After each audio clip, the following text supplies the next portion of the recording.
Bueno, es un evento ocurrido hace algunos días, pero que nace de algo urgente: reactivar el mercado inmobiliario que aún tiene propiedades sin vender por diversas razones. ¿Cómo vamos a abordar todo esto? Lo vamos a hacer con René Fernández Montt, economista y académico de la Universidad de Santiago. ¿Cómo estás, René? Muy bien, muchas gracias por la invitación. René, partamos por lo más básico. ¿Cuál es el estado del mercado inmobiliario en Chile, a su juicio? La situación es compleja. Asemejándonos al área de la salud, estamos estables dentro de nuestra gravedad y lamentablemente este tipo de instancias son el medicamento correcto en este contexto.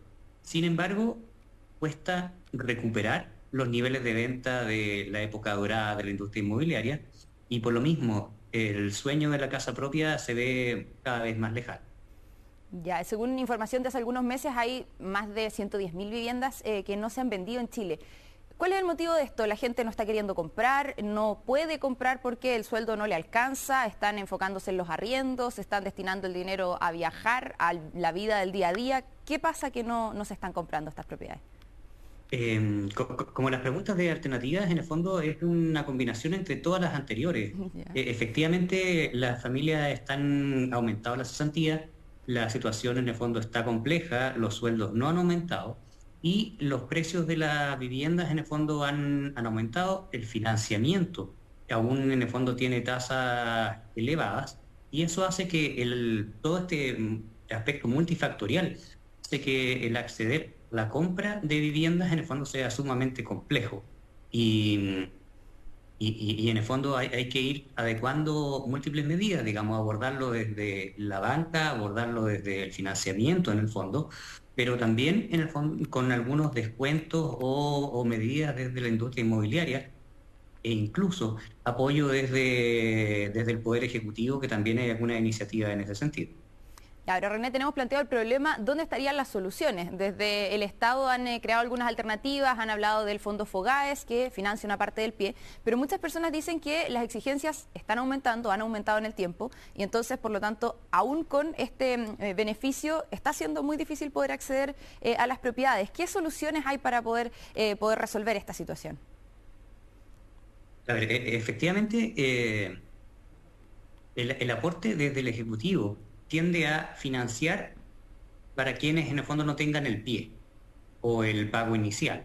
Y en ese sentido es una ayuda importante. Sin embargo, no basta con aquello, digamos. En el fondo las personas no compran o el activo inmobiliario, el departamento o su casa solo con el pie. Necesitan acceso a crédito hipotecario en la gran mayoría de los casos, digamos, 90 y tanto por ciento de los casos de las ventas, 95. En el fondo son financiamiento a través de créditos hipotecarios, ya sea de bancos o de mutuarias. Y en ese sentido, las tasas elevadas, aunque la inflación en el fondo ha ido disminuyendo, hacen que la situación esté compleja. Tenemos esas dos variables: el financiamiento del pie, para lo que puede aportar el Ejecutivo, y los requisitos habrá que ir flexibilizándolos, estudiándolos. Y por otro lado, el financiamiento, y el financiamiento, las tasas disminuirán en algún momento. Sin embargo, además de la tasa, estamos hablando de que la UEF, se compra en UEF, la UEF ya ha recogido toda la inflación de estos periodos. En el fondo, estamos hablando de una tasa alta y de un precio alto. Claro. Entonces, es sumamente complejo el poder acceder a financiarlo para las familias que no reciben ingresos en UEF y que ven en el fondo como el dinero se le va como agua entre los dedos. Sí, pues, o sea, de hecho, para que veamos algunos números, el crecimiento de los salarios entre enero del 2012 y enero del 2021 fue de un 20,13%. Si lo comparamos con el precio de la vivienda, aumentó un 62,09%. Completamente imposible acceder en esas condiciones. ¿Cómo se puede compensar esto también desde el mundo privado, quizás desde las mismas constructoras, desde los bancos, porque ya vemos también este esfuerzo que se hace desde el Estado? Sí, sí. A ver, en ese sentido yo creo que hay claramente una distancia sumamente amplia en la que el comprador, las personas atrás de sus sueños, están cada vez esforzándose más para tratar de conseguir, en el fondo, el poder comprar su casa o su departamento. Y en ese sentido, los precios han aumentado mucho y en tiempos normales los descuentos ocurrían. porque las personas compraban en un periodo llamado con colores, digamos, en blanco o en verde, Claro. previo a la construcción. Entonces, ese era un descuento habitual y que tenía lógica, digamos. En el fondo las personas reservaban aún en ocasiones sin existir los planos. Había un voto de confianza y las inmobiliarias con eso financiaban parte de la construcción también, les daba más seguridad de las ventas. Claro. Entonces, en ese sentido, esos eran descuentos en tiempos normales. Cuando estamos hablando de descuentos en otro tipo de instancias, es lo que puede hacer la empresa privada hoy en día con el fin de descongestionar los stocks enormes que tienen y luego de vender esos stocks enormes se puede volver a pensar en seguir construyendo, pero construir cuando tengo stock enormes no es tan productivo.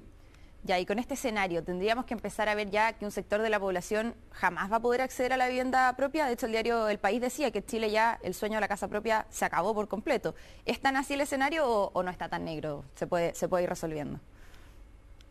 A ver, yo creo que hay una instancia de adecuación aún. Efectivamente, en tiempos en que las inmobiliarias tienen tu stock, pueden haber ofertas reales, digamos. Y estas ofertas reales todavía pueden ser aprovechadas por algunas familias.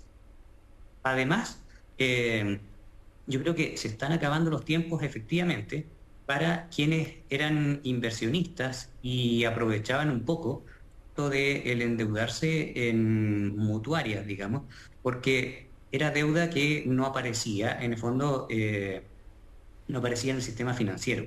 Sin embargo, ya se publicó en el diario oficial, digamos, el proyecto de ley de deuda consolidada y que habla de que desde abril del 2026 ya la deuda con las mutuarias también figurará en el sistema. Lo que ocurría es que habían pocas personas que podían sobreendeudarse con las mutuarias y esa deuda no aparecía en el sistema. Estos inversionistas arriesgados, muy osados, también van a desaparecer en unos años más. Entonces, en el fondo, desaparecen.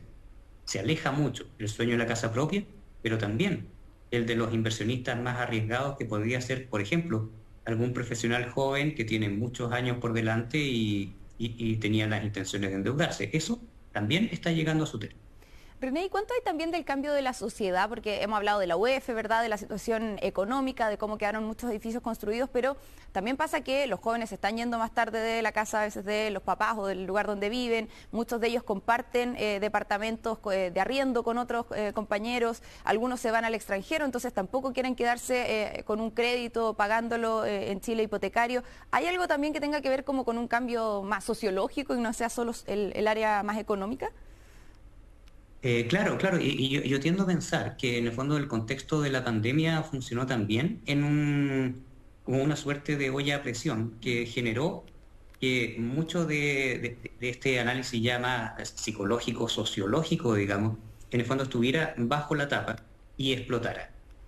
Luego de la pandemia, muchos de nosotros empezamos a pensar en ya no me gusta vivir en las grandes ciudades, me gustaría vivir ya no en cuatro paredes, en un espacio más grande. ¿Y qué generó esto? Generó en el fondo que, además de todo lo que hemos venido hablando, la disminución del financiamiento de viviendas, pero una explosión de la venta de terrenos a lo largo de todo el país, incluso en otros países.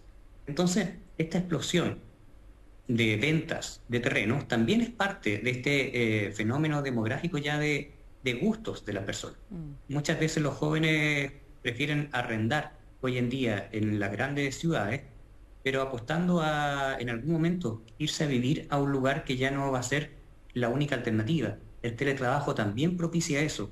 Son aristas que son mucho más firmes luego de la pandemia que también contribuyó a instalar el teletrabajo. René, y por último, si tuvieras que hacerle alguna recomendación a alguien que tiene intención de comprar por estos días una propiedad, ¿qué recomendaciones le harías a alguien que está buscando? ¿Cómo hacerlo para, obviamente, poder acceder a un mejor crédito, un mejor precio, una propiedad que sea de las mejores condiciones, con buena, bonita y barata, como se dice? Claro. A ver, hay distintas aristas. El poder acceder al financiamiento del pie desde lo público es importante. Si es que alguien no tiene el pie, tiene ese apoyo, probablemente no pueda comprar. Entonces, si es que puede acceder al pie desde lo público, ya es un aporte importante. El financiamiento, lamentablemente, no estamos en la mejor etapa para financiar. Las tasas están altas, la UEF está alta. Sin embargo, la industria inmobiliaria en conjunto con la industria financiera ha estado en el fondo desarrollando alguna instancia, y estas instancias hacen que los bancos también se estén haciendo cargo del problema, digamos. Solo el año 2023 hay 137 empresas constructoras que han quebrado. A nadie le conviene esto, la banca tampoco. Entonces, desde ese punto de vista, son parte de la solución. Probablemente el que tenga ahorros o pueda recurrir a financiar el bien no es el tiempo ideal para financiar, porque las tasas aún están altas, pero se puede encontrar en este tipo de instancias oportunidades sumamente importantes desde el punto de vista del precio. Y el precio es mucho más relevante, porque si en el fondo yo financio hoy con una tasa alta, lo más probable es que la tasa disminuya Se puede renegociar. en un lapso breve, y lo puede renegociar, exactamente. Perfecto. René Fernández Montt, muchas gracias. Ahí todas las recomendaciones del experto, economista y académico de la Universidad de Santiago. Gracias por estar con nosotros. Muchas gracias a ustedes, que estén muy bien.